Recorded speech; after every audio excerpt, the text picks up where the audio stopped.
Hello बच्चों, कैसे हो आप सभी लोग। आई होप आप लोग एकदम बढ़िया होंगे, आप लोग की पढ़ाई एकदम बढ़िया चल रही होगी बच्चों। ठीक है। मेरा नाम है अभिषेक सिंह और स्वागत करता हूं आप सभी का हमारे इस खूबसूरत से प्यारे से प्लेटफॉर्म पे जिसका नाम है जेआर कॉलेज। तो आप सभी बच्चों की कल जो एग्जाम है वो केमिस्ट्री की एग्जामिनेशन है बच्चों, कल आप सभी बच्चों की। ठीक है, 18 तारीख को यानी कि। तो आप सभी बच्चे बहुत ज्यादा डरे हुए हैं। मुझे पता है आप लोगों को न्यूमेरिकल्स में बहुत ज्यादा डाउट है, रिएक्शंस में बहुत ज्यादा डाउट है, डेरिवेशंस में बहुत ज्यादा डाउट है। सही है, कौन से इंपॉर्टेंट डेरिवेशंस हमें करने चाहिए, कौन से इंपॉर्टेंट न्यूमेरिकल्स हमें करने चाहिए बच्चों। सही है, तो इसीलिए हम बहुत सारे वीडियो, स्पेशली मैं बच्चों आप लोग के लिए बहुत सारे वीडियोस बना रहा हूं हमारे इस प्लेटफॉर्म पे, जो कि आज रेगुलरली आप लोग को मिल रहा है। बिटवीन 2 and 3 आवर्स के अंदर बच्चों आपको एक वीडियोस मिल रही होगी, जहां पे कहीं मैं आपको न्यूमेरिकल सिखा रहा हूं, कहीं मैं आप लोग को रिएक्शन सिखा रहा हूं, कहीं मैं आपको डेरिवेशन सिखा रहा हूं। समझ रहे हो। तो सारी ही वीडियोस बच्चों हम अपनी तरफ से लगे हुए हैं वीडियोस में। सही है, हम अपनी तरफ से बच्चों जितना पॉसिबल हो सकता है उतना मेहनत कर रहे हैं। पूरे साल हमने मेहनत की है, पूरे साल हमने लेक्चर वीडियोस बनाए हैं और उसके साथ साथ एग्जाम के समय मैंने आप लोग को most important questions, live revision, हर एक लेसन का लाइव रिवीजन, फिर मैराथन सीरीज, सही है, reaction video, most important reaction video, मतलब सब कुछ हम आप लोग को बच्चों हमारे इस प्लेटफॉर्म पे प्रोवाइड कर रहे हैं। तो हमारे तरफ से मेहनत बहुत ही ज्यादा हो रही है बच्चों, बहुत ज्यादा। मतलब हमें हमें अगर आप लोग का मार्क्स आएगा तो हमें हमारे मेहनत का फल मिल जाएगा। कभी लड़खड़ा जाता हूं, ठीक है। तो हमें हमारी मेहनत का फल मिल जाएगा बच्चों, अगर आप लोगों के एग्जाम में मार्क्स अच्छे आ जाए, आपका पेपर अच्छा चला जाए। तो बस हमारा यही एक मोटिव है, यही एक यू कैन से मोटो है। ठीक है, चलो शुरू करते हैं बच्चों आज की इस वीडियो को। आज की इस वीडियो में बच्चों हम लोग समझने वाले हैं most important numericals for board 2026। आपके इस साल के लिए कौन से सबसे ज्यादा इंपॉर्टेंट न्यूमेरिकल्स हैं जो पूछे जा सकते हैं, वो आज हम लोग कवर करवाने वाले हैं। इस न्यूमेरिकल में आप लोग एक डिस्क्लेमर दे देता हूं कि ये जो न्यूमेरिकल जितने भी मैं करवाने वाला हूं ना, सेम टाइप के न्यूमेरिकल्स आपसे पूछे जाएंगे, सेम टाइप के न्यूमेरिकल्स आपके बोर्ड एग्जामिनेशन में आएंगे। बस वैल्यू चेंज हो सकती है, यूनिट चेंज हो सकता है, तो बस आपको वैल्यूज को मल्टीप्लाई नया करना पड़ेगा, नए वैल्यूज को मल्टीप्लाई करना पड़ेगा। आप इसके आंसर को रट के नहीं जा सकते, पर सेम टाइप का न्यूमेरिकल आपको आपके बोर्ड एग्जामिनेशन में मिलेगा, ये आपको भी पता है। सही है, तो इस वीडियो को लाइक कर दो, शेयर कर दो बच्चों अपने दोस्तों के साथ। मजा आने वाला है बच्चों आज के इस लेक्चर के अंदर। ठीक है, so most important numericals video for board 2026 from physical chemistry. आप लोगों को पता है कि जो न्यूमेरिकल्स है वो ज्यादातर lesson number 1 to lesson number 6 के बीच में ही आते हैं, तो वही मैंने यहां पे इंक्लूड किया है बच्चों। चैप्टर नंबर 1 2 3 4 5 6, सही बात है, चैप्टर नंबर 1 2 3 4 5 6, ये सारे चैप्टर्स के न्यूमेरिकल्स आज हम लोग इस वीडियो के अंदर खत्म करेंगे। ट्राई करूंगा कि वीडियो जल्दी खत्म हो जाए। अगर आपको फिर भी वीडियो स्लो लगे तो बच्चों आप स्पीड इंक्रीज करके देख सकते हो वीडियो की, कोई भी चिंता करने की बात नहीं है। समझ में आई बात। 2 और 3 मार्क्स की जितने भी इंपॉर्टेंट न्यूमेरिकल्स है वो सारे आज हम लोग बच्चों कवर करवाने वाले हैं। सो आर यू रेडी? आप रेडी हो बच्चों हमारे साथ मेहनत करने के लिए? आप मेहनत करो, हम भी आपके साथ मेहनत कर रहे हैं बच्चों, और रिजल्ट अच्छा ही आएगा, इतनी मेरी गारंटी। अगर आपने सारी चीजें फॉलो की जो हम आप लोग से इतने सालों से करवा रहे हैं, इतने दिनों से करवा रहे हैं। समझ रहे हो? ठीक है, तो शुरू करते हैं बच्चों आज के इस चैप्टर को, चैप्टर इन द सेंस आज की इस वीडियो को, जहां पे हम लोग न्यूमेरिकल्स स्टडी करने वाले हैं। जो फर्स्ट न्यूमेरिकल मैंने यहां पे लिखा हुआ है बच्चों, एक और चीज बता दूं, कुछ न्यूमेरिकल्स मैंने ऑलरेडी सॉल्व भी लाए हैं ताकि आपका समय बच सके। मैंने सोचा कि यार सारे न्यूमेरिकल्स अगर मैं खुद सॉल्व करने लग गया ना, तो जो इजी वाले न्यूमेरिकल्स है वो मैंने ऑलरेडी सॉल्व कर दिए हैं। जो ऐसे न्यूमेरिकल्स है जो शायद आपको कहीं डिफिकल्टी लग सकती है, तो वो मैं थोड़ा सा सॉल्व करूंगा। बाकी ऑलमोस्ट सारे न्यूमेरिकल्स बच्चों सॉल्व करके लाए हुए हैं, तो डरने की बिल्कुल भी जरूरत है नहीं। चलो बात करते हैं, सबसे पहले न्यूमेरिकल की बात कर ले बच्चों, हेनरीज कांस्टेंट। ठीक है, हेनरीज कांस्टेंट फॉर CH3Br यानी मिथाइल ब्रोमाइड इज 0.159 मोल पर DM³ पर बार एट 25 डिग्री सेल्सियस। ठीक है, बहुत अच्छी बात है। कैलकुलेट, आपको कैलकुलेट करना है solubility in water at 25 degree Celsius, मतलब room temperature of its partial pressure is 0.164 bar. समझ रहे, मतलब आपको पार्शियल प्रेशर दिया हुआ है, आपको टेम्परेचर दिया हुआ है। टेम्परेचर वैसे किसी काम का नहीं है इस वाले न्यूमेरिकल के अंदर, ठीक है, सिर्फ आपको डराने के लिए या फिर कंफ्यूज करने के लिए दिया हुआ है। और आपको बच्चों हेनरीज कांस्टेंट की वैल्यू दी हुई है। तो सबसे पहले बच्चों हम वो चीज लिखेंगे जो हमें गिवन है। सबसे पहले हम वो सारी चीजें लिख लेते हैं बच्चों जो आपको गिवन दी गई है, मतलब आपको बोर्ड एग्जामिनेशन, मतलब आपको पेपर में दी गई है क्वेश्चन में। सबसे पहला हेनरीज कांस्टेंट दिया गया। हेनरीज कांस्टेंट कैसे रिप्रेजेंट करते हैं? KH रिप्रेजेंट करते हैं। हेनरीज कांस्टेंट ऑफ, या फिर हेनरीज कांस्टेंट ऑफ किसका, CH3Br कितना दिया है बच्चों, 0.159 मोल पर डीएम क्यूब बार इनवर्स, या फिर आप बोल सकते हो पर बार, ठीक है, पर बार या फिर बार inverse, DM cube inverse bar inverse, ऐसा आप बोल सकते हो, ठीक है। आपको टेम्परेचर दिया गया है कितना, 25 डिग्री सेल्सियस, यानी रूम टेम्परेचर, इसको आप ब्रैकेट में यहां पर रूम टेम्परेचर भी लिख सकते हो, पर इसका कोई भी काम नहीं है, इसका कोई भी काम नहीं बच्चों इस वाले क्वेश्चन के अंदर, ठीक है। आपको क्या दिया हुआ बच्चों, और आपको प्रेशर दिया हुआ है, पार्शियल प्रेशर आपको दिया हुआ है, दैट इज P, कितना दिया हुआ है, दैट इज 0.164 बार, 0.164 बार आपको ये वैल्यू दी हुई है। एंड आपसे बोला गया है बच्चों सोल्यूबिलिटी इन वाटर फाइंड करना है इसकी। बहुत आसान क्वेश्चन है, इससे आसान क्वेश्चन दुनिया में नहीं एग्जिस्ट करता। टू फाइंड इसी फॉर्मेट में आपको लिखना भी है एग्जाम में, ठीक है। टू फाइंड सोल्यूबिलिटी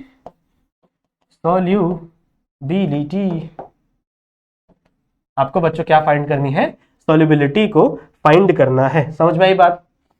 क्या फॉर्मूला है सोल्यूबिलिटी का, आ जाओ देख लो। सॉल्यूशन क्या फॉर्मूला है बच्चों, सोल्यूबिलिटी का फॉर्मूला है KH यानी Henry's constant multiply by partial pressure, Henry's constant multiplied by partial pressure, इतना ही है।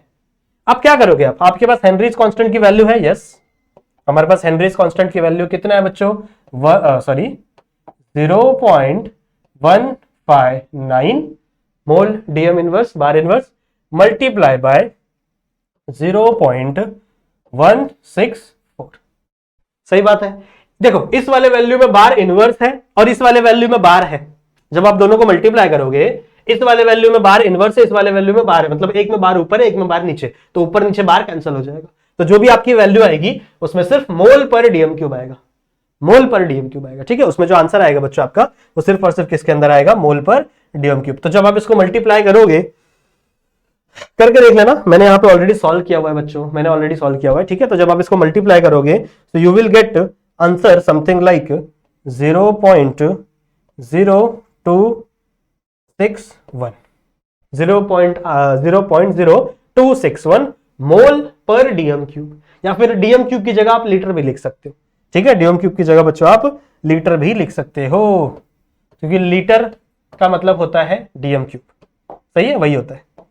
तो मोल पर लीटर इनवर्स, क्योंकि ये इनवर्स है ना, -3 है, तो दिस इज द रिएक्शन। यही है बच्चों आपका। आप लास्ट में एक स्टेटमेंट लिख देना, आंसर करके एक स्टेटमेंट लिख देना, the solubility of methane bromide in water is 0.0261 mole in per litre.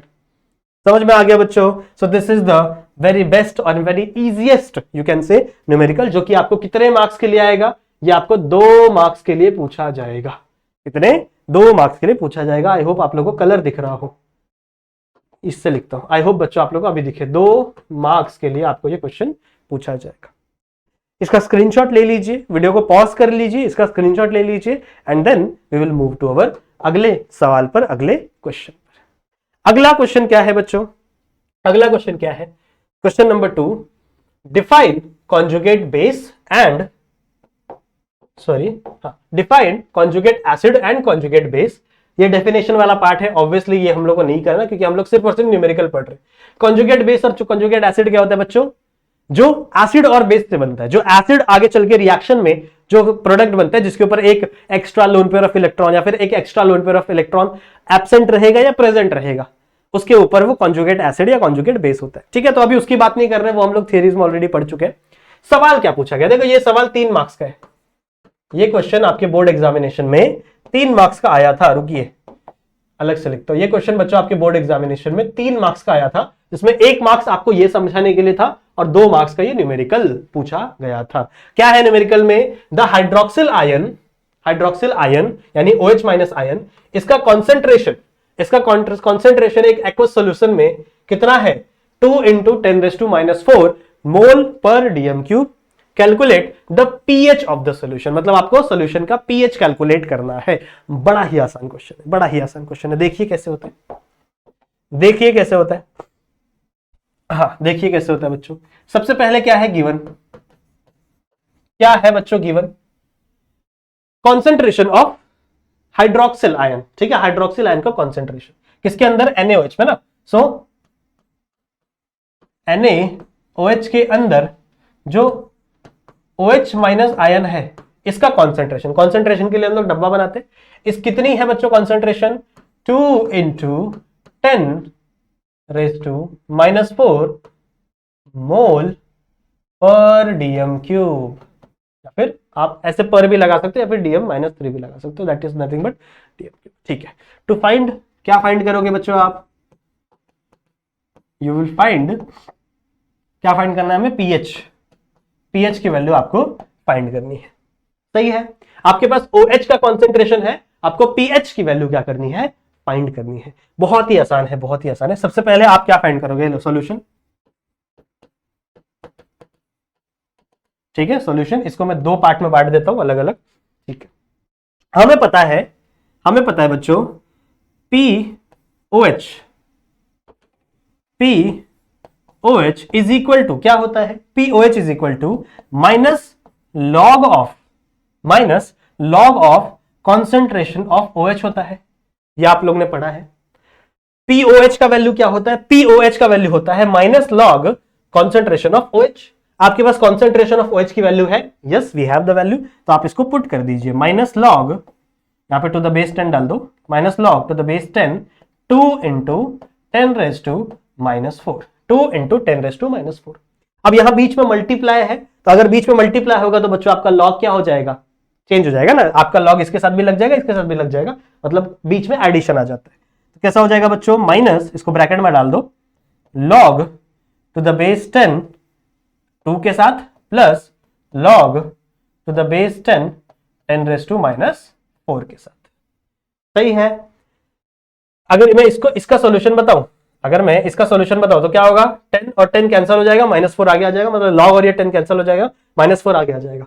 Log 2 की वैल्यू क्या होती है, आप लोग सॉल्व करो, आपको लॉग बुक मिलेगा 0.3010। लॉग 2 की वैल्यू क्या होती है, देखो माइनस, ये माइनस आपका बाहर, ब्रैकेट में 0.3010, ठीक है, ये -4 आगे आ गया तो माइनस कुछ ऐसा वैल्यू आपको मिलेगा, ठीक है, कुछ ऐसा वैल्यू आपको मिलेगा, सही है, यस इट इज सही। अब ये माइनस अंदर मल्टीप्लाई कर दो, क्या हो जाएगा, -0.3010 प्लस 4, ये देखो माइनस माइनस प्लस हो जाएगा।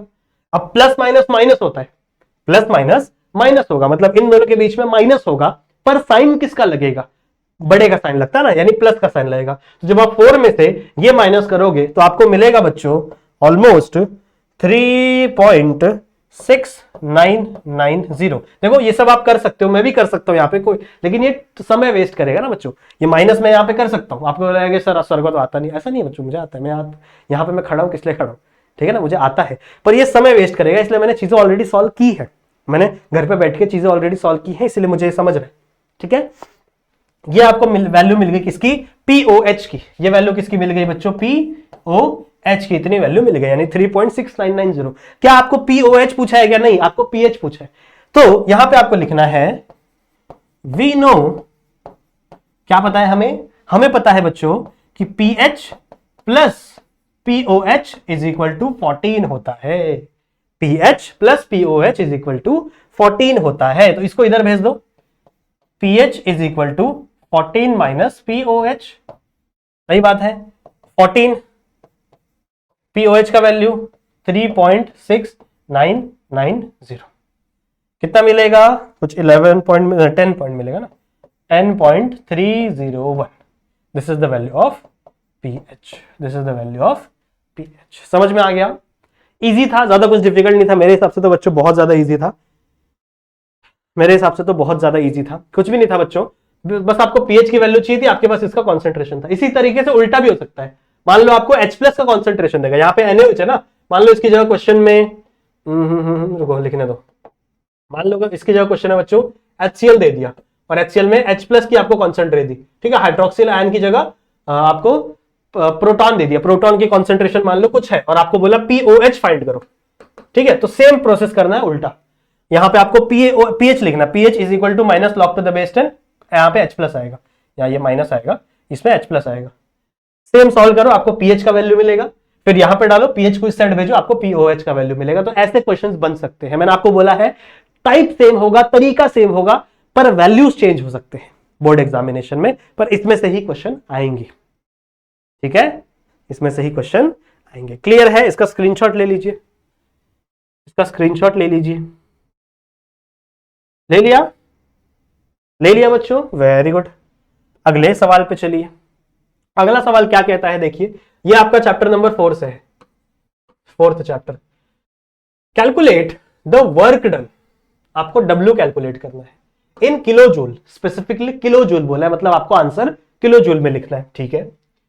और in a reaction if volume of the reactant decreases from 8 dm³ to 4 dm³, मतलब दो वॉल्यूम दिए हैं आपको, एक V1 एक V2, V1 आपका इनिशियल, V2 आपका फाइनल। तो सबसे पहले कितना था, 8 था, फिर डिक्रीज हो गया 4 हो गया, यहां पे लिखा है ना डिक्रीज, तो पहले 8 था, यानी V1 आपका 8 था और V2 क्या हो गया बच्चों 4, अगेंस्ट 43 बार प्रेशर। कितना प्रेशर दिया है बच्चों, 43 बार प्रेशर दिया हुआ है, और यहां पे कंडीशन दी है कि 1 dm³ bar is equal to 100 joule. ये आगे काम लगेगा अपने को, 1 dm³ bar, 1 dm³ into bar is equal to 100 joule होता है, ठीक है, बहुत अच्छी बात है। तो आइए बच्चों इसे सॉल्व करने की कोशिश करते हैं, इसे हम लोग हाफ में डिवाइड कर लेते हैं। सबसे पहले गिवन, ये लिखना बहुत इंपॉर्टेंट है, अगर आपको कुछ आए ना आए पर गिवन लिख दो, मार्क्स मिल जाता है। वॉल्यूम डिक्रीजेस है, सही बात है, वॉल्यूम डिक्रीजेस है, तो इनिशियल वॉल्यूम ये था, पहले इतना वॉल्यूम था, फिर डिक्रीज होके 4 हो गया, तो मतलब initial volume INITIAL, initial volume यानी V1 कितना है बच्चों 8 dm³, बहुत अच्छी बात है। फिर फाइनल वॉल्यूम मतलब डिक्रीज होने के बाद, यानी V2 कितना है बच्चों 4 dm³, बहुत अच्छी बात है। प्रेशर 43 बार, प्रेशर कितना दिया है बच्चों 43 बार का प्रेशर दिया हुआ है, और कंडीशन क्या दी है बच्चों कि 1 dm³ बार,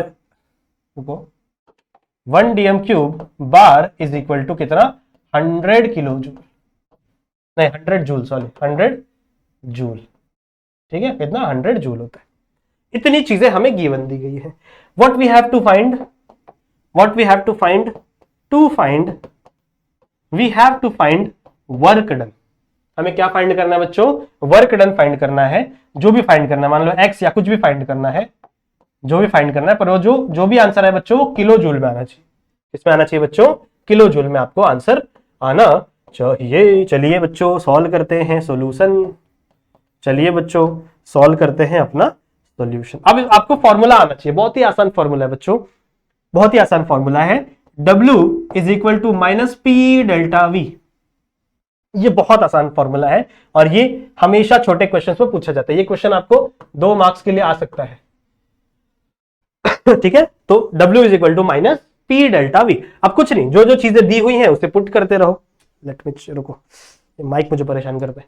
जो भी चीजें दी हुई है बच्चों उसे यहां पर पुट करते रहो। तो W हमें फाइंड करना है, माइनस P कितना दिया हुआ है बच्चों 43 दिया हुआ है।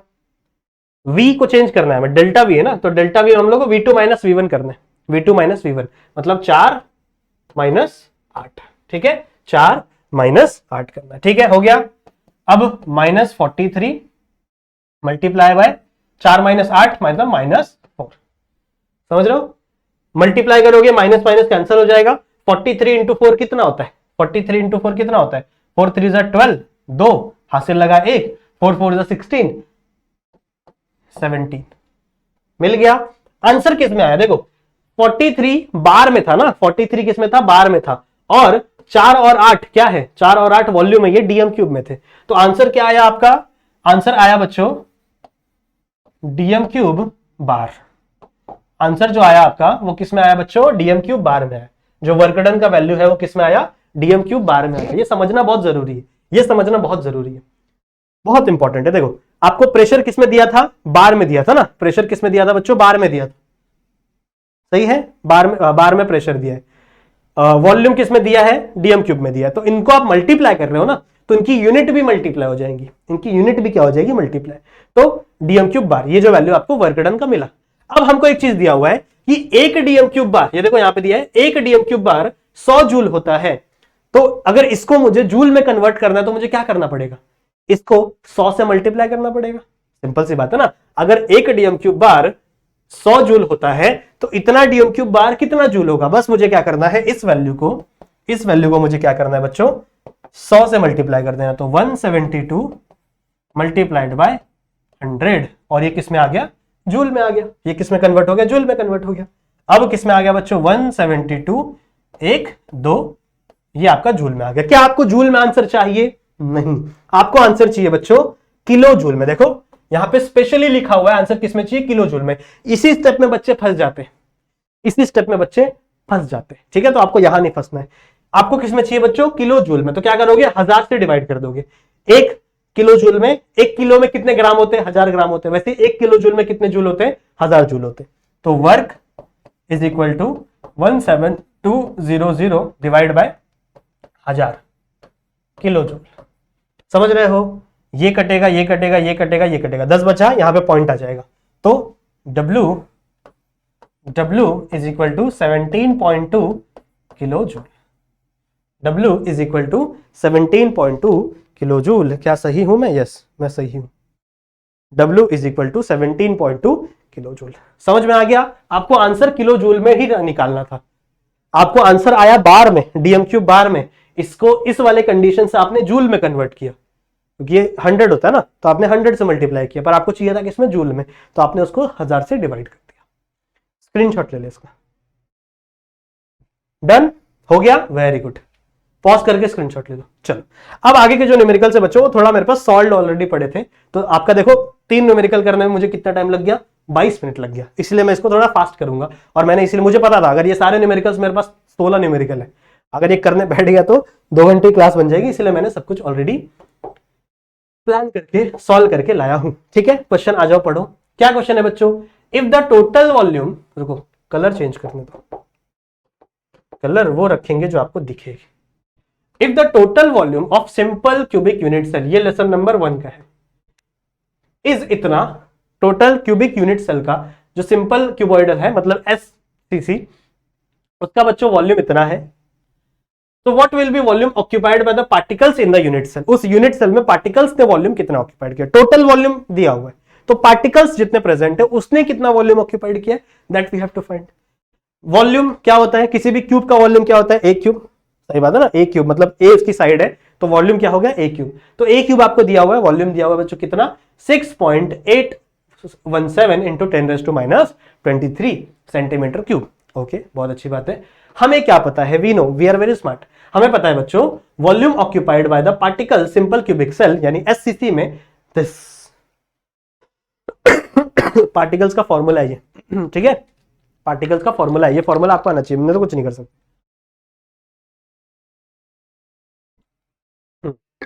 ये पार्टिकल्स आना चाहिए, वरना कुछ नहीं कर सकते, ठीक है।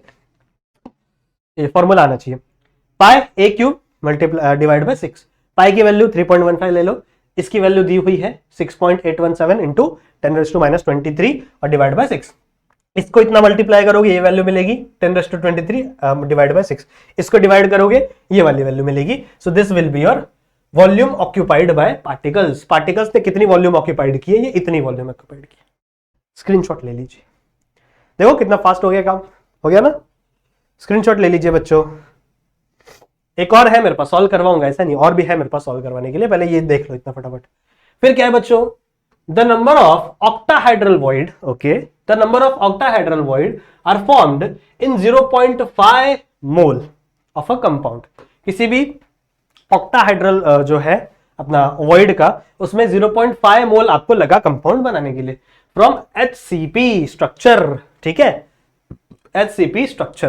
तो कितने आपको वॉइड लगे, सॉरी, एक सेकेंड, हाँ सॉरी, आपको नंबर ऑफ ऑक्टाहाइड्रल फाइंड करना है, आपको इतने मोल दिए हुए हैं, so number of octahedral void आपको दिया हुआ है कितना, is equal to number of particle.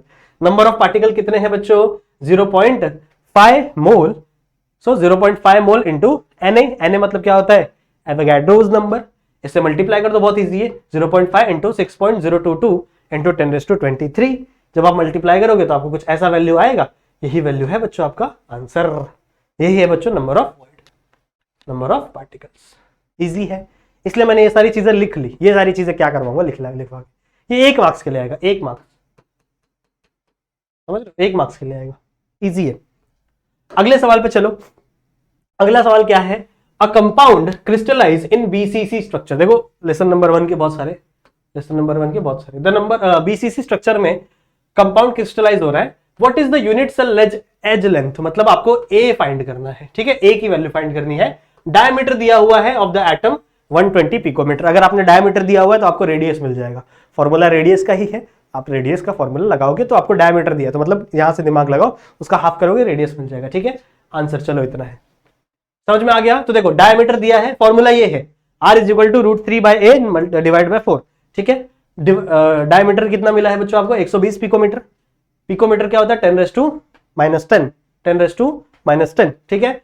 120 into 10⁻10, इसको डिवाइड कर दो, 2 से डिवाइड करोगे यानी 60, 120 को डिवाइड करोगे तो 60 इंटू 10⁻10 मीटर, और 10⁻10 हटा दोगे तो picometre, okay. Unit cell edge length यानी ए फाइंड करना है हमें, सही है। स्ट्रक्चर किसका है बच्चों, बीसीसी का स्ट्रक्चर है, यानी बैलेंस वाला। फॉर बीसीसी यूनिट सेल, ये वाला फॉर्मूला है, ये मैंने आपको अभी बताया। फॉर्मूला क्या है बच्चों, r is equal to √3a divide by 4। √3 का वैल्यू हमें पता है, √3 क्या होता है, a हमें फाइंड करना है बीसीसी स्ट्रक्चर का। बच्चों हमें r मिल गया, देखो रेडियस मिल गया, r आपने फाइंड किया, इस 4 को इधर भेज दिया तो ये 120 हो गया। ये √3/a नीचे भेज दो, √3 का वैल्यू क्या होता है 1.732, ये आपको पता है। √3 का वैल्यू कितना होता है बच्चों 1.732। बस कुछ नहीं करना, आपको इसको इससे मल्टी डिवाइड करना है तो आपको मिलेगा 1.3856 इंटू 10⁻10। ये वैल्यू आया आपका मीटर में, सही है। इसको आप चेंज कर सकते हो पिकोमीटर में, कैसे करना, बस ये हटा दो और पिकोमीटर लिख दो। सो 1.38 इंटू 56 ये आंसर है, यस 1.38 इंटू 6 है, हमको 56 आया, कोई बात नहीं, राइट आंसर है। स्क्रीनशॉट ले लीजिए, ये वाला ले लो स्क्रीनशॉट, ले लिया। आगे बढ़ते, 8वां क्वेश्चन। द वेपर प्रेशर, आपको वेपर प्रेशर दिया है pure liquid A and B, दो अलग अलग लिक्विड है, उन दोनों का वेपर प्रेशर दिया हुआ है बच्चों। ए का कितना है 0.600 बार, बी का कितना है 0.933 बार, मतलब इसका वेपर प्रेशर ज्यादा है बी का respectively. At the certain temperature what is the mole fraction, मतलब आपको x फाइंड करना है of the solute when the total vapour pressure of the mixture is 0.8, मतलब टोटल वेपर प्रेशर आपको दिया है, मतलब P आपको दिया हुआ है, टोटल P आपको दिया हुआ है, और आपको इनिशियल वेपर प्रेशर भी दिया हुआ है, मतलब P01 भी दिया हुआ है और P02 भी दिया हुआ है, सही है। इन दोनों को ऐड करोगे तो टोटल P मिल जाएगा, टोटल P आपको दिया हुआ है 0.8, समझ में आई बात। फाइंड क्या करना है आपको, मोल फ्रैक्शन फाइंड करना है, यानी x फाइंड करना है ऑफ द सॉल्यूट। सॉल्यूट का बच्चों आपको x फाइंड करना है, x2 फाइंड करना है इन द सेंस। दिया, देखो क्या क्या दिया हुआ है, vapour pressure pure liquid A पहला, यानी P1 नॉट कितना है बच्चों 0.600 बार, बहुत अच्छी बात है, जो आप ऑलरेडी दिया हुआ है। Vapour pressure pure liquid of B P2 not कितना है बच्चों 0.933 बार, वेरी गुड। ये मैंने आपको अभी बताया, P is equal to PA, यानी आपका ये वाला A का और B का ऐड करोगे तो आपका टोटल वेपर प्रेशर होगा। X2 आपको फाइंड करना है, P आपको दिया हुआ है, दोनों का मतलब वेपर प्रेशर मिला के दिया हुआ है, X2 आपको फाइंड करना है, मोल फ्रैक्शन फाइंड करना है। So mole fraction of the liquid B in the solution that is P is equal to P2 not minus P1 not into X, और ये हट जाएगा यहां से, नॉट हट जाएगा यानी P1, यानी टोटल वेपर प्रेशर खाली P, ठीक है, खाली P, नहीं P1 नॉट है, सॉरी P1 नॉट है, क्योंकि आप किसका फाइंड कर रहे हो, मोल फ्रैक्शन ऑफ B का फाइंड कर रहे हो ना, तो B के लिए आपको ये वाला फॉर्मूला लगेगा। ये टोटल P ऑलरेडी दिया हुआ है, इसकी वैल्यू है, इसकी वैल्यू है, आपके पास इसकी वैल्यू नहीं है, कुछ नहीं, बस आपको सॉल्व करना है, क्रॉस मल्टीप्लाई करोगे, यहाँ पे x2 की वैल्यू आपको कितनी मिलेगी, x2 is equal to 0.600। Mole fraction का कोई यूनिट नहीं होता, तो दिस इज द सॉल्यूशन। देखो सॉल्यूशन आप खुद से करो, ये चीज तो आप कर लोगे ना, ये चीज तो अपना बचपन में, इसी दिन बचपन में 4 साल 5 साल कैलकुलेशन ही तो सीखा है हमने मैथ्स में, ठीक है, इसी दिन के लिए सीखा है ना, तो मेरा काम बस आप लोगों को बच्चों फॉर्मूला बताना है कि P का फॉर्मूला क्या है, टोटल प्रेशर का फॉर्मूला क्या है, P2 not minus P1 not into x2 plus P1 not. तो ये सारे वैल्यूज दी है, सिर्फ x2 की वैल्यू नहीं है, इसको माइनस करो, यहाँ पे आ जाएगा मल्टीप्लाइड बाई ये प्लस में है, इधर आके माइनस हो जाएगा, माइनस का कुछ वैल्यू आएगा, इधर मल्टीप्लाई में है, ये मल्टीप्लाई होगा, इधर आके डिवाइड हो जाएगा, इन दोनों को डिवाइड करो, आपको आंसर क्लियर है। स्क्रीनशॉट ले लीजिए। ले लिया? ले लिया बच्चों? वीडियो को पॉज करके लिया करो फटाफट। चलो ओके, अगला सवाल। when 50 gram of non volatile solute, non volatile solute है, जो वोलेटाइल नहीं है, जो उड़ता नहीं है, ठीक है, उसको अगर आप डिसॉल्व करोगे कुछ क्वांटिटी में ऑफ अ सॉल्वेंट, सॉल्वेंट में कुछ क्वांटिटी में आपने क्या किया, उसको डिसॉल्व किया, सॉल्वेंट की क्वांटिटी हमें नहीं पता, the elevation of boiling point, अब देखो एलिवेशन आ गया, एलिवेशन का फॉर्मूला आपको आना चाहिए, कुछ नहीं कर सकते इसके लिए, कितना है बच्चों 2.0 के, ठीक है 2.0 केल्विन है। What will be the elevation of boiling point when 30 gram of solute dissolve in the same amount of the same solvent, मतलब सेम सॉल्वेंट में जब 50 ग्राम हमने सॉल्यूट सॉल्यूट मिलाया था, सेम सॉल्वेंट में 50 ग्राम हमने सॉल्यूट मिलाया था, तो उसका एलिवेशन कितना आया 2 केल्विन आया। अगर 30 ग्राम मिलाएंगे तो कितना आएगा, that we have to find, वो हमें क्या करना है बच्चों, फाइंड करना है। तो देखो ये दिया हुआ है हमारे पास, ठीक है, बॉइलिंग पॉइंट एलिवेशन हमें दिया हुआ है किसका, फर्स्ट कंडीशन का, मतलब आपका 50 ग्राम वाले कंडीशन का 2K है। Mass of the solute W2, यानी आपका पहले वाले का W2 of 1, W2 of 2, W2 ही बोलते हैं ना उसको, पहले वाले का 50, इसका वाले का फाइंड करना है हमें। Elevation of boiling point when 30 gram of solute is dissolve, जब 30 ग्राम सॉल्यूट किया तो कितना एलिवेशन हुआ, वो हमें क्या करना है बच्चों, ढूंढना है, ठीक है। So now we know that, ये फॉर्मूला है बच्चों आपके एलिवेशन ऑफ बॉइलिंग पॉइंट का, दैट इज डेल्टा टीबी, यानी change in boiling point, elevation in boiling point into 1000 multiplied by KB, ठीक है, कांस्टेंट, इनटू W2 यानी weight of solute multiplied by molecular weight of solute and weight of solvent. ये constant है, ये cancel हो जाने वाला है, ये भी कैंसिल हो जाने वाला है, क्योंकि ये सारी चीजें कांस्टेंट है। सेम अगर ये तो आपने, अगर मान लो आपने 50 ग्राम के लिए बनाया, 50 ग्राम के लिए सॉल्यूशन, 50 ग्राम के लिए क्या बनेगा बच्चों, इसका वेट चेंज हो जाएगा, हाँ इसका वेट चेंज हो जाएगा, देखो इसकी जगह आप 50 ग्राम करोगे और इसकी आप एक सेकेंड रुको, फॉर 50 ग्राम ये वाला सॉल्यूशन है, W2 आपको दिया हुआ है W2 ऑफ 150 ग्राम, तो मतलब इसकी जगह आप 50 ग्राम लिखोगे, 30 ग्राम के लिए बनाओगे तो इसकी जगह आप 30 ग्राम लिखोगे, इजी, वो बाद में ऐड करने वाले, और यहां पे देख लो इजी है।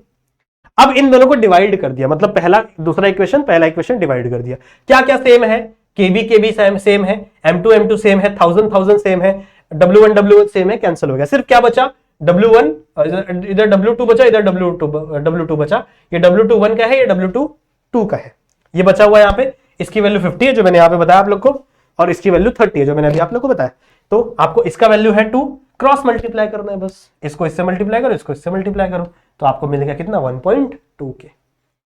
डरना बिल्कुल भी नहीं, सिर्फ क्रॉस मल्टीप्लीकेशन का क्वेश्चन है, इसमें इतना होता है तो इसमें कितना होगा, क्रॉस मल्टीप्लीकेशन है तो बचपन से पढ़ते हुए आ रहा है ना, तो इतना नहीं करोगे, क्रॉस मल्टीप्लाई करोगे तो भी आपको आंसर मिल जाएगा, समझ लो, पर आपको स्टेप्स के मार्क्स होते हैं तो फॉर्मूला लिखना जरूरी है। इसका स्क्रीनशॉट ले लीजिए बच्चों, ले लिया स्क्रीनशॉट, ले लिया क्या बताओ, ले लिया क्या बच्चों, ओके अगले सवाल पे चलो। अगला सवाल क्या है, the solubility of AgBr, AgBr की सॉल्युबिलिटी पानी में कितनी है, 1.20 इंटू 10⁻⁻5 मोल पर DM क्यूब, बहुत अच्छी बात। Calculate the solubility product of AgBr, बहुत आसान है, कुछ भी नहीं है, देखो बताता हूं, कुछ भी नहीं है, देखो सॉल्युबिलिटी AgBr कितनी है, 1.20 इंटू 10⁻⁵ मोल पर DM क्यूब, ठीक है। सॉल्युबिलिटी प्रोडक्ट आपको फाइंड करना है, हमें क्या पता है बच्चों, KSP is equal to this होता है, KSP is equal to this होता है, यानी सॉल्युबिलिटी प्रोडक्ट क्या होता है, x of x, y of y and x plus y, x plus y, वही बोला मैंने ना। तो सॉल्युबिलिटी इक्विलिब्रियम, अगर आप रिएक्शन लिखो KBr का, KBr जब टूट रहा है तो, सॉरी AgBr, KBr नहीं AgBr, सॉरी AgBr जब टूट रहा है तो बच्चों Ag प्लस निकल जाएगा, Br माइनस निकल जाएगा, Ag प्लस निकल जाएगा, Br माइनस निकल जाएगा। अगर आप देखो तो यहाँ पे भी 1 चार्ज है, यहाँ पे भी 1 चार्ज है, तो मतलब x की वैल्यू भी 1 आ गई, y की वैल्यू भी 1 आ गई, इस x और y की वैल्यू को इस वाले इक्वेशन में पुट कर दो, तो यहाँ पे देखो 1 का स्क्वायर और s 1 + 1, समझ रहे हो, तो KSP क्या हो गया बच्चों, s स्क्वायर, यानी सॉल्युबिलिटी का स्क्वायर। सॉल्युबिलिटी कितनी है, 1.20 इंटू 10⁵, तो इसको -5 सॉरी, तो इसको पुट कर दो, इसका स्क्वायर निकाल दो तो आपको मिल जाएगा ये वैल्यू। क्या था ये डिफिकल्ट था? बताओ इसमें क्या डिफिकल्ट था? इजी तो था, बस थोड़ा सा प्रैक्टिस की जरूरत है, दिमाग की जरूरत है, बाकी कुछ भी जरूरत नहीं है। इजी है बच्चों, स्क्रीनशॉट ले लो, स्क्रीनशॉट ले लो। ओके, अगले सवाल पे चलेंगे। अगला सवाल क्या कह रहा है? Calculate enthalpy of the formation of HCl। HCl की एंथैल्पी ऑफ फॉर्मेशन, मतलब HCl बन रहा है, किससे बनेगा? एक हाइड्रोजन से और एक क्लोरीन से। बहुत अच्छी बात है। एंथैल्पीज, बॉन्ड एंथैल्पी H2 की दी हुई है, Cl2 की दी हुई है और HCl की दी हुई है। कितनी है बच्चों? H2 की कितनी है? 434, Cl2 कितनी है? 242, HCl की कितनी है? कहां गया? यहां पे 431 दी हुई है रिस्पेक्टिवली। आपको क्या फाइंड करना है बच्चों? फॉर्मेशन ऑफ HCl, मतलब रिएक्टेंट माइनस प्रोडक्ट फाइंड करना है।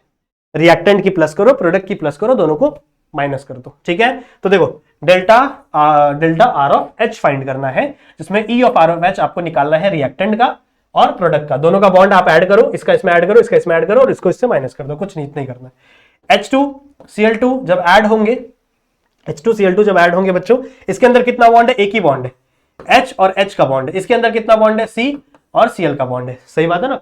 इसके अंदर कितना बॉन्ड है? H और H, तो एक ही बॉन्ड है। इसके अंदर कितना बॉन्ड है? एक ही बॉन्ड है। और इसके अंदर कितने बॉन्ड है? दो बॉन्ड हो गए ना, दो HCl है ना बच्चों, दो HCl है ना, तो एक HCl और दूसरा HCl, मतलब इसके अंदर दो बॉन्ड है। सही बात है, इतना क्लियर है, बहुत अच्छी बात है। एक बॉन्ड है और H2 की बॉन्ड एंथैल्पी कितनी बच्चों? 434, तो मैंने लिख दिया 1 इंटू 434 क्योंकि एक बॉन्ड है। Cl की बॉन्ड एंथैल्पी कितनी बच्चों? 242, एक ही बॉन्ड है तो 1 इंटू 242 माइनस 2 इंटू 431। 2 क्यों लिखा बच्चों? क्योंकि यहां पर दो बॉन्ड है, दो मॉलिक्यूल है तो दो बॉन्ड है। ठीक है, समझ में आ गया? इसको सेम आंसर है, इसको सेम आंसर है, और जब इसको मल्टीप्लाई करोगे तो 862 वाला आपका आंसर आएगा। इसको ऐड कर दो, 676 माइनस 862। ठीक है, जब इसका आप सब्सट्रैक्शन करोगे तो आपको इतना क्या मिलेगा? आपको एंथैल्पी ऑफ फॉर्मेशन मिलेगा। वही आप बच्चों हाफ के लिए भी सॉल्व कर सकते हो, अगर आपके पास हाफ हाफ है तो सेम आएगा बच्चों। इसका अगर आपको हाफ निकाल दो, अगर आपने मान लो इसका एक ही मॉलिक्यूल लिया, इसका एक ही मॉलिक्यूल लिया है, तो इसका हाफ कर दो, 186 डिवाइड बाय 2, यानी इसका हाफ किलो जूल। इजी है, स्क्रीनशॉट ले लीजिए। देखो मुझे ऐसा लग रहा है कि आपको समझ रहा होगा, ठीक है, क्योंकि ये सब इजी है। अगर आपने चैप्टर पढ़ा है तो आपको समझ में आएगा, अगर एक दो बार सॉल्व करोगे तो भी समझ में आ जाएगा। ठीक है, प्रैक्टिस करना है, सिर्फ प्रैक्टिस करना नहीं छोड़ना है। अगला क्वेश्चन क्या है? Calculate standard cell potential, lesson number 5 से है ये, फॉलोइंग गैल्वेनिक सेल। ठीक है, फॉलोइंग गैल्वेनिक सेल आपको दिया हुआ है, इसमें से आपको स्टैंडर्ड सेल पोटेंशियल कैलकुलेट करना है। ये भी वन ऑफ द इजीएस्ट है। जिंक 2+ 1 मॉलिक्यूल और लेड 2+ लेड। सही है, इसमें E नॉट ऑफ पीबी कितना दिया हुआ है? 0.126 volt. E not of Zn कितना दिया हुआ है? -0.763 वोल्ट। एंड आपको आंसर दिया हुआ है। ठीक है, चलो, जो चीज दी हुई है गिवन में मैंने लिख लिया, जो चीज दी हुई है गिवन में मैंने लिख लिया। हमें पता है, we know that E not of cell क्या होता है? Cathode minus anode. Cathode minus anode मतलब आपका reduction reaction minus oxidation reaction, cathode minus anode. तो आपको दोनों रिएक्शन लिखनी पड़ेगी, एट एनोड क्या हो रहा है और एट कैथोड क्या हो रहा है। सही बात है, एट एनोड क्या हो रहा है और एट कैथोड क्या हो रहा है। जहां पे लॉस ऑफ इलेक्ट्रॉन हो रहा हो, देखो यहाँ पे क्या हो रहा है? जिंक है ना, जिंक 2+ में कन्वर्ट हो रहा है, जिंक आपका जिंक 2+ में कन्वर्ट हो रहा है, मतलब लॉस ऑफ इलेक्ट्रॉन हुआ, जिंक से इलेक्ट्रॉन रिमूव हो गए, चले गए, तो मतलब ऑक्सीडेशन हुआ। और यहाँ पे एनोड है, एट एनोड में हमेशा ऑक्सीडेशन होती है, तो दिस इज द ऑक्सीडेशन। यहां पे क्या हो रहा है? देखो पीबी में, पीबी के पास 2+ था, अब 2+ से ये पीबी में कन्वर्ट हो रहा है, मतलब इसने इलेक्ट्रॉन एक्सेप्ट किया। सही बात है ना, पॉजिटिव चार्ज कब आता है? जब इलेक्ट्रॉन डोनेट होता है। और पॉजिटिव चार्ज कब हटेगा? जब इलेक्ट्रॉन एक्सेप्ट होता है। तो इसने इलेक्ट्रॉन एक्सेप्ट किया, तभी इसके ऊपर से पॉजिटिव चार्ज हट गया। सही बात है, तो जब एक्सेप्ट ऑफ इलेक्ट्रॉन मतलब गेन ऑफ इलेक्ट्रॉन, रिडक्शन कहलाया जाता है बच्चों। रिडक्शन हमेशा कैथोड के यहाँ पे होता है, दिस इज द कैथोड। सही बात है, तो Pb minus Zn, cathode minus anode, this is cathode, this is anode, तो पीबी माइनस Zn होगा। पीबी का वैल्यू कितना है? इतना है। Zn का वैल्यू कितना है? इतना है। तो दोनों वैल्यू डाल दिया, दोनों वैल्यू को ऐड करो। देखो माइनस ऑलरेडी दिया हुआ है और ये वैल्यू ऑलरेडी माइनस में है, तो माइनस माइनस क्या हो जाएगा? इसका माइनस, इसका माइनस माइनस क्या हो जाएगा? प्लस। दोनों ऐड कर दो, तो आपको E नॉट ऑफ सेल कितना मिल गया बच्चों? 0.889 वोल्ट।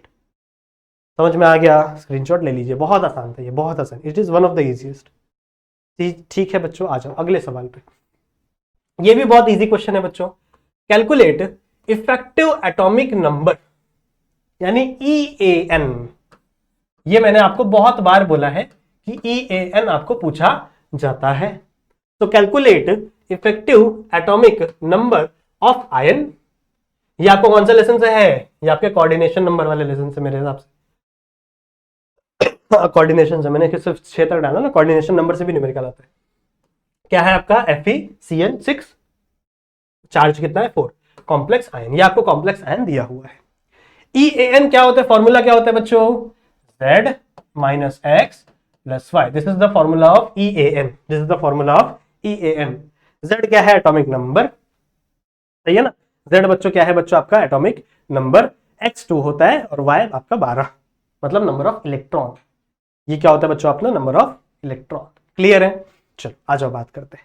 So EAN of +2। +2 मतलब क्या है? 2 इलेक्ट्रॉन इसने कितने, ये चार्ज होता है, X अपना चार्ज होता है और Y अपना नंबर ऑफ इलेक्ट्रॉन होता है, और ये इसका एटॉमिक नंबर कितना है बच्चों? ये आपको ऑलरेडी पता चल गया। And the ligand donate 12 electron. Ligand कितना इलेक्ट्रॉन डोनेट कर रहा है? 12 इलेक्ट्रॉन डोनेट कर रहा है। देखो CN है ना, CN क्या होता है? बाइडेंटेड।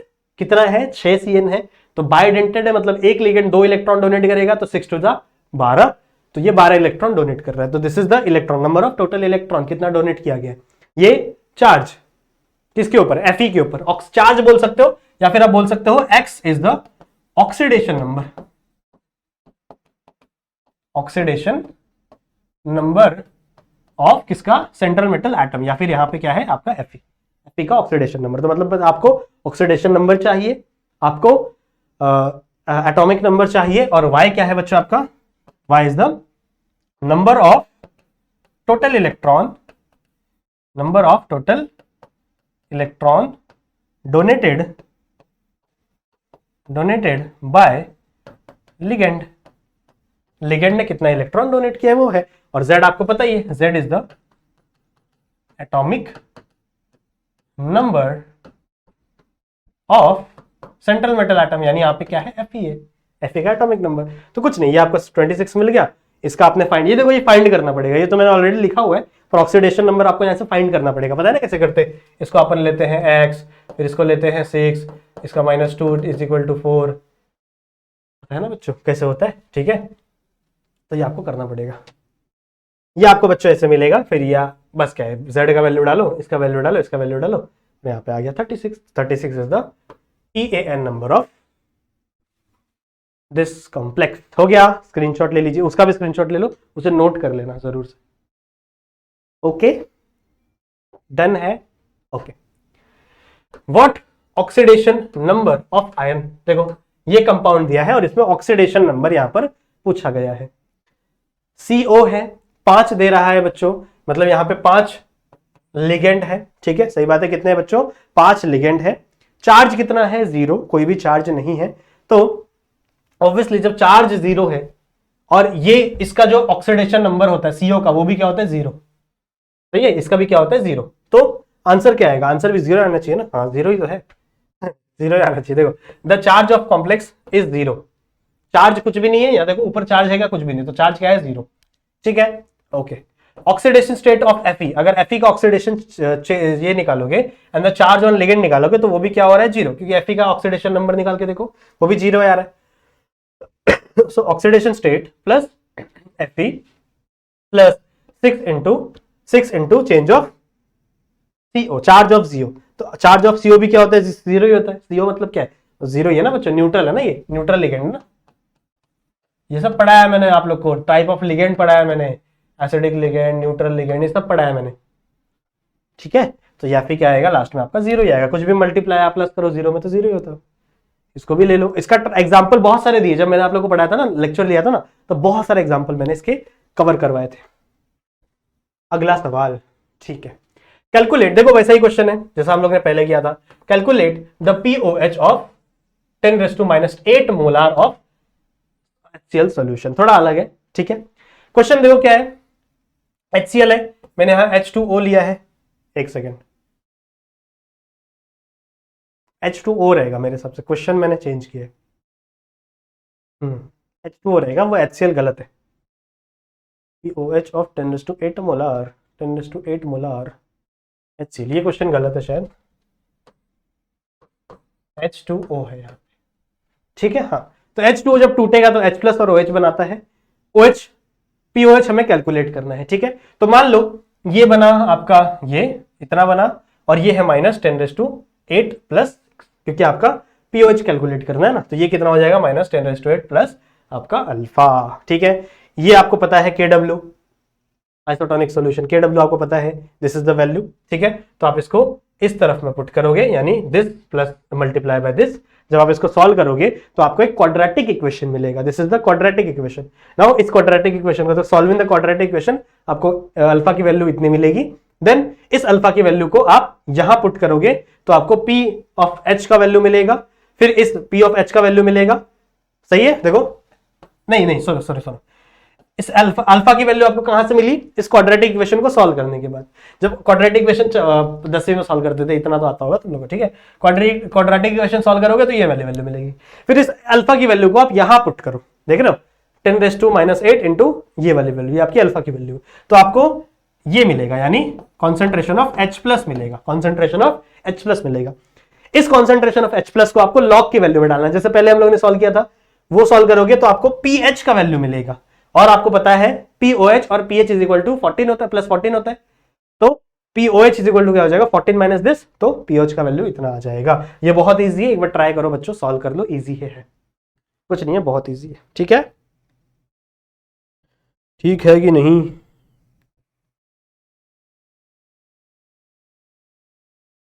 स्क्रीनशॉट ले लो इसका, स्क्रीनशॉट ले लो, समझ में आ गया? ओके, अगला सवाल मैं आपको सॉल्व करके देता हूं, या फिर आप खुद से भी ट्राई कर सकते हो, होमवर्क भी हो सकता है। Calculate the standard enthalpy for the combustion of methane. Methane का कंबर्शन हो रहा है, तो एक रिएक्शन है हमारे पास। If the standard enthalpy of formation, ठीक है, if the standard enthalpy of formation of methane, carbon dioxide and water are इतना इतना एंड इतना रिस्पेक्टिवली। तो आपको क्या फाइंड करना है बच्चों, standard enthalpy of combustion find करना है। मतलब आपको क्या फाइंड करना है, एक रिएक्टेंट रहेगा, एक प्रोडक्ट रहेगा, और रिएक्टेंट और प्रोडक्ट को क्या करना है, आपको सब्ट्रैक्ट करके माइनस कर देना है, सही बात है। तो सबसे पहले आपको क्या लिखना पड़ेगा, गिवन, ठीक है, गिवन लिखना पड़ेगा। रुको मैं ये पेन चेंज करता हूं, अब पेन अब चेंज कर लेना चाहिए, ठीक है। ओके, क्या क्या दिया हुआ है बच्चों, क्या हो रहा है, कंबर्शन ऑफ मीथेन हो रहा है ना, कंबर्शन ऑफ मीथेन हो रहा है, मीथेन आपका क्या हो रहा है, जल रहा है। ओके, तो यहां पे क्या रिएक्शन बनेगी, CH4 plus O2, CH4 plus O2, मतलब आपका CH4 किसके साथ रिएक्ट होगा बच्चों, O2 के साथ रिएक्ट होगा। तो यहां पे बनेगा क्या, यहां पे निकलेगा बच्चों CO2 plus H2O, CO2 plus H2O, clear है, यही बनेगा मेरे हिसाब से, तो यही बनना चाहिए। अब करना क्या है आपको, बहुत आसान है। सबसे पहले तो बैलेंस आउट करो भैया, कितना हाइड्रोजन है, यहां पर 4 हाइड्रोजन है, यहां पे कितना हाइड्रोजन है, 2 हाइड्रोजन है बच्चों। तो यहां पे कुछ भी करके आपको क्या लगाना पड़ेगा, 2 लगाना पड़ेगा, सही है। ऑक्सीजन कितना है, 2 ऑक्सीजन, 2 ऑक्सीजन, 4 ऑक्सीजन हो गए, पर यहां पे कितना ऑक्सीजन है बच्चों, 2 ही ऑक्सीजन है, तो यहां पे भी आपको 2 लगाना पड़ेगा। एक कार्बन, बाकी सब कुछ बैलेंस है, ठीक है, बाकी सब क्या हो गया आपका, बैलेंस हो गया। सो दिस इज द रिएक्शन, ये जनरल रिएक्शन है आपकी, बहुत अच्छी बात, बहुत अच्छी बात।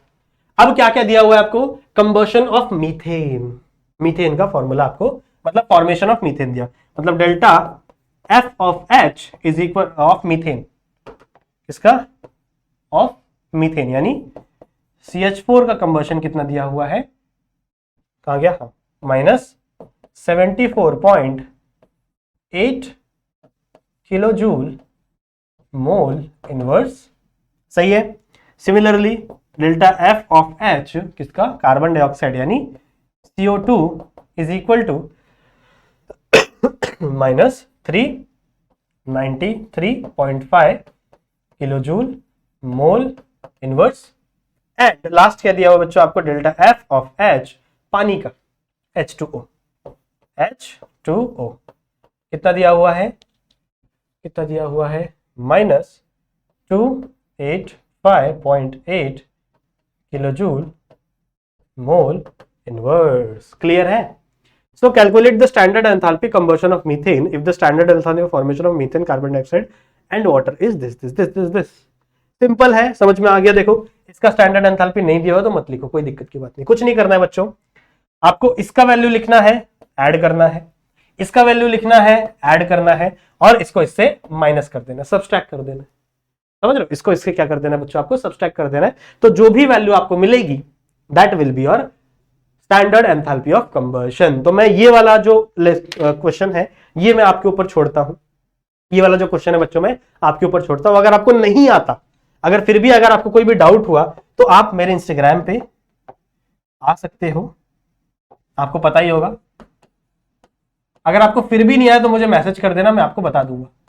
बट एक क्वेश्चन तो यार आप खुद से सॉल्व कर सकते हो ना, हर चीज में नहीं सॉल्व करवा सकता। अगर आप एक क्वेश्चन खुद से सॉल्व करोगे तो डेफिनेटली आपकी प्रैक्टिस इंप्रूव होगी, बहुत सारी चीज होगी। तो इसको इसका भी स्क्रीनशॉट ले लो, ठीक है? ओके, चलेगा बच्चों। सो आई होप जितने भी मैंने न्यूमेरिकल्स आपको सिखाए हैं, इस वीडियो में समझाए हैं, वो आप लोग फॉलो करेंगे, उसे स्टडी करेंगे। मैं मिलता हूं आप लोगों से ऐसे ही और वीडियो में जहां पे हम लोग और भी बहुत सारी बातें करेंगे। तब तक के लिए आप अपना ध्यान रखना and keep studying. Bye bye.